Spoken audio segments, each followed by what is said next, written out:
difficult. You're kind of part of this jumble in the standings where you're a 16-12, Seattle's 16-12, and just a lot of teams kind of game above, game below. Just how important does it make for this game and this road trip? I mean, I think that the situation that we're in right now, every game is important, and every game that we're playing is there's got to be a sense of urgency. And oftentimes in the second half of the season that happens anyway, but certainly the way that things are with the standings and opportunities to get wins and get tough wins on the road are important. But we have to take it one game at a time, and we have to be where our feet are, and we got to attack a great Seattle team. Obviously, you had the travel to deal with, but is there anything you can do game plan wise to take advantage of them coming off double overtime, 40 hours ago? I mean, I think one of the things that we have a benefit is our depth. So we're just going to continue to bring multiple bodies off the bench, try to wear them down. These players have been playing in this league a long time, and this is not abnormal. The way that the scheduling is and how much they have to play and heavy minutes and all of that. So they're used to this. But for us, it's we've got to try to use our depth to our advantage and try to stay fresh and give them different looks on the defensive end of the floor. That can hopefully make it difficult and make them work that much harder after coming off of a double overtime game.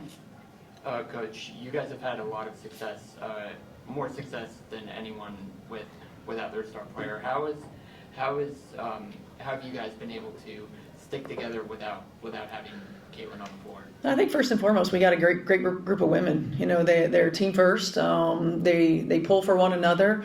They're selfless, and they're capable. And when you have that, it just they've been resilient all year long, and they rally together. They're a connected group, and I think that's really important. And we have capable players. We certainly play a little differently without Caitlyn on the floor, but the confidence that each one of these women has gotten in the ability to make plays in big moments, the depth that we have so that you really never can key on one or two players. We've got multiple players that can step up and have big games for us. I think it makes us more balanced on the offensive end, and the versatility that we have defensively has been big for us. And so, I think this group's been resilient. They've come together, they're playing really well together, and they play for each other, and you really can't discount how important that is when you're playing for the person beside you. Coach, what do you think is the biggest key to the consistent play as of late? We've been 4 games in a row, looking for number 5. What has been that thing? I mean, I think a couple things. I don't know that I feel like we've been consistent, but being able to consistently string wins together. I think defensively, when we're disruptive, when our attention to detail is high, we make things difficult for opponents. And in those moments where we, like last game, for example, have high turnovers, we were still able to get stops, and we've got to be able to continue to be able to do that. Or in the moments where we're having trouble offensively, we can rely on our defense, and defense travels. So that's number one.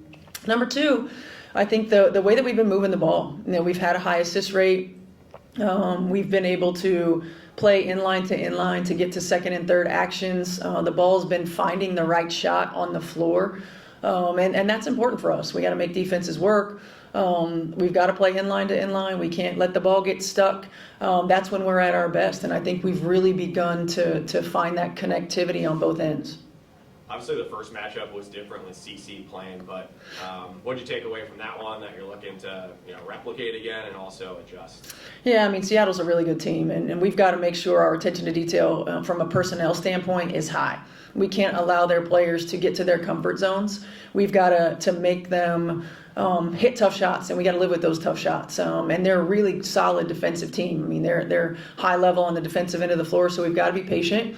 We've got to make sure that we understand, what we're looking for on the offensive end of the floor. We can't over-penetrate. We've got to allow the ball, again, to find the right shot, but our passes have to be on time, on target, because they make you pay if they don't. They've got great length, they've got great athleticism, and they come at you from a lot of different angles. So we've got to do a good job of making sure that our attention to detail on both ends is there. Caitlyn obviously came in today and practiced close. Just how is her recovery going, and how close do you think she's getting to a return? Yeah, I mean, we have updates, and her recovery's going well. It's just, I think for us, staying the course and making sure that we're we're really diligent about each step that we take, and that we don't have setbacks, and that we're patient with it. I know she wants to be out here on the floor, and we want her out here on the floor, but making sure that she's ready is the most important thing.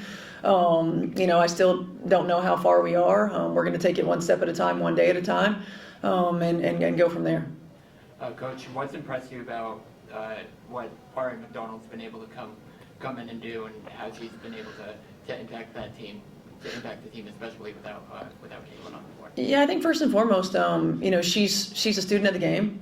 Her ability to come in and know the offense, study the offense, was big for us. You feel comfortable putting the ball in her hands because she did her homework. I think that her speed, we don't have anybody with her kind of speed and ability to get downhill. That's important for us. We needed that. It gives us another playmaker, so we don't have to rely solely on Kelsey to be a playmaker. And she digs in and sets the tone for us on the defensive end of the floor. And so I think she's fit perfectly with what we want to do and how we want to play on both ends.